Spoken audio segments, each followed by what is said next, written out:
G'day ladies and gents, and welcome back to War Thunder. Today, we're going to be having a look at one of my favourite planes in the game yet again, for the second time this month. This is the Canberra mk6. Now, for this particular match, I kind of needed some warbond tasks. So I was doing some special tasks. I needed to bomb some bases and get some stuff done for the Battle Pass. Now, for those of you who are grinding through the Battle Pass, let me know how you're going. But for me, I'm basically at like level 30 something. I'm absolutely smashing through the Battle Pass. I'm having literally zero problems with grinding through it. I should, without a shred of a doubt, get to the target of the T10A, and without that, I don't know. I think it's going pretty well. For those of you who don't know, War Thunder's Battle Pass is basically a way for you to complete little tasks, basically through the Warbond shop. And if you buy special tasks, for example, from the Warbond shop, you get extra points towards the Battle Pass. Now, for someone who's free to play, this might not sound like anything great, but you do get the F2G1 Corsair, which is a premium, and it's also a coupon. You'll be able to sell it when the season is over. For those of you who are tankers and who don't want the coupon, you can sell it and get some Gaijin coins and put it towards a very sweet premium or some premium time or anything like that, which I find really, really positive. Not only that, there are some silver lions, some boosters and stuff like that to be earned through the Warbond shop without having to buy into it at all, which is something that I quite like. Anyway, we are basically doing a couple of tasks here in the Canberra. One of those is bombing bases. Now, if you are a War Thunder player by the name of Fumble Squid, I would highly suggest that you look away because I am going to be bombing some bases. Now, in the Canberra, it is a bomber, but I do not advise you actively use your bombs to bomb bases. There are better ways to use that energy and to use that time other than bombing bases, and that is by chasing fighters or attackers. Now, an A4B has decided to come and attack me, so I'm going to start in a little bit of a dogfight with this guy, putting out some flaps, and you can see just how fat this thing is with the bombs on. It is really, really hefty, and it does not like doing dogfighting with any ordnance. So if you are going to be doing dogfighting, I would get rid of those bombs or just flat out not carry them. But unfortunately for the A4B, he has messed with the wrong Canberra. Now the Canberra is a very, very light plane, and I managed to get a nice critical hit on him, and that should eventually take him all the way down to the ground, giving me plenty of time to go and enjoy my bombing run. So on I go, and this is basically all you're going to be sort of facing in the Canberra. It is an 8.0, so all you go up to is 9.0, and of course this particular Sabre wants to have a little fun with me, but because I am a Canberra, I can just simply run away, keep my altitude, and keep climbing. The Canberra is one of those planes that is absolutely fantastic and is an absolute hidden gem.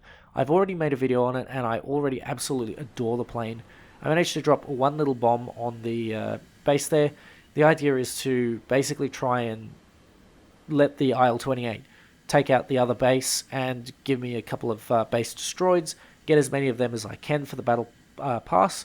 But if I have to go fighter hunting, that is exactly what I will do. And spoiler alert, I absolutely go fighter hunting because this thing is incredible at doing so. So what I'm going to do is just try and drop a couple of bombs before returning to base, but I noticed that there was a fighter right behind me, so what I'm going to do, drop those bombs, make sure I don't exceed that mark number there. As you can see on the left hand side of the screen, dropping 3 bombs, or 2 actually. I should have dropped 3 and that would have gotten the base, but you can see that F86F, and he's coming straight back towards the bombers, which means that he is a very interested cookie. So going over this particular base, I drop a bomb and I end up wasting it because of excellent timing. But you know what? It's no big deal. I have fighters to hunt now, and fighters, there are plenty. The team is kind of falling apart, but that's okay because I'm in a Canberra. So I'm going to go for a quick head-on here, and unfortunately I don't think I'm going to get anything from that. You never ever go for a last-minute head-on with an F-Sabre. In fact, never go for a last-minute head-on at all. You can see I haven't put the Bombay away just yet, and you can see the F-Sabre has put himself into a straight line. He's very slow, and now he goes into a vertical and then into a left-hand turn, realizing his mistake, but it's too late because the Canberra can close the distance, and it does have the ordnance to do so. With those 20 mils, I have 2,000 rounds. I don't have a problem spraying. The Canberra is perhaps one of the most fantastic dogfighters in the whole game, just because of its ability to retain energy in a turn and to climb, and with the air spawn and 2,000 rounds of Hispanos, you really don't have any issue with ammunition. So, who's going to be our next target? It is going to be either the Panther or the Panther. So this particular Panther is going down below. I'm going to leave him alone because there is another one basically at my altitude with the AK-30 that is probably going to be more of a threat. If you see someone flying underneath you, it may not be worth going for them, which it was not in this case. Popping out a couple of air brakes just to make sure that I don't exceed my my maximum speed and rip my wings, because that is something that really does happen a lot in this plane. And you can see he's decided to go for a little dogfight. I'm going to slap the air brakes on once more because I know the Panther does tend to operate at lower speeds, and of course the Canberra is better at those lower speeds. What the Panther here has done is gotten out his air brake, which is a very bad mistake. It's a massive mistake. And he's gotten his flaps out. No, just looks like the air brakes. He's made a mistake, panicked, and of course I've managed to take him out with a very easy burst of the Hispano 20 mils. This particular plane really does catch a lot of people off by surprise, and you can see with the team, I'm going to need to do that a fair bit more to get any more kills in this game. So, Canberra mk6, off we go to our next victim here, which is looking like either the F2H Banshee or the F9F Panther. Now, it could be both of them, but it looks like the Panther here is starting to run away, and he's he's widening the gap between him and the Panther.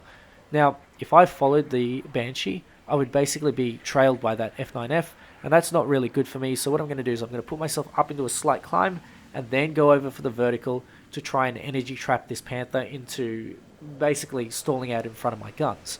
Now, I'm starting to get the hang of it here. I'm almost there, and I'm going to pop some flaps just to sort of get on the inside of that turn. You can see it's basically a done deal here, and then the IL-28 comes and yoinks my little kill, which is okay. I managed to pilot snipe for an assist for some reason, but that's okay. The IL-28, he got my bases for me, so I'm going to basically let him have that kill. He did the hard work, and he gets the reward as a subsequent sort of follow-on effect, if you will. So, the Canberra here, what am I going to do next? Well, it's quite simple. I have plenty of fuel, I have plenty of ammo. I'm going to go and hunt some more fighters. I'm not going to go and piss my opportunity up against the wall. I'm going to go and try and get as many kills as possible, because of course the battle task does require a couple of kills. Now, I've gotten all of them basically except, I think, there's one task that I need to get. I've gotten basically all the other ones that are available, and there's just one. But no time for that talk, because we have two enemies to engage here. We have an F86A, which is going to be faster than the Panther, and then we have the F9F, which is going to have that low turning capability. Obviously not quite as much as the F9F, but it's going to be enough to sort of put me on edge a little bit, especially if there's more than one enemy around. And lo and behold, a third enemy joins the fray. Now, I don't remember if this is an F9F2 or an F9F8, so I need to be careful. I need to keep my speed up as I pilot snipe this F86A5 and almost collide with him. But that's okay, because this is going to be an interesting engagement. We've gotten one. We need to get two more. And this particular Panther is going up into a vertical. I make sure to turn around to keep an eye on that other one. And look at him here, sort of sitting at underneath. I'm going to go for him because he's slow, he's low, and the other Panther has sort of fucked off. So I can potentially get myself a nice easy kill. But unfortunately, I overshoot the mark, and I don't want to pull too hard to rip my wings off. So what I'm going to do is I'm going to extend a little bit. And now I know that they're both F9, F2s. So all I have to do is keep my energy above them and try and go for a rope-a-dope maybe, which is kind of what I'm doing here.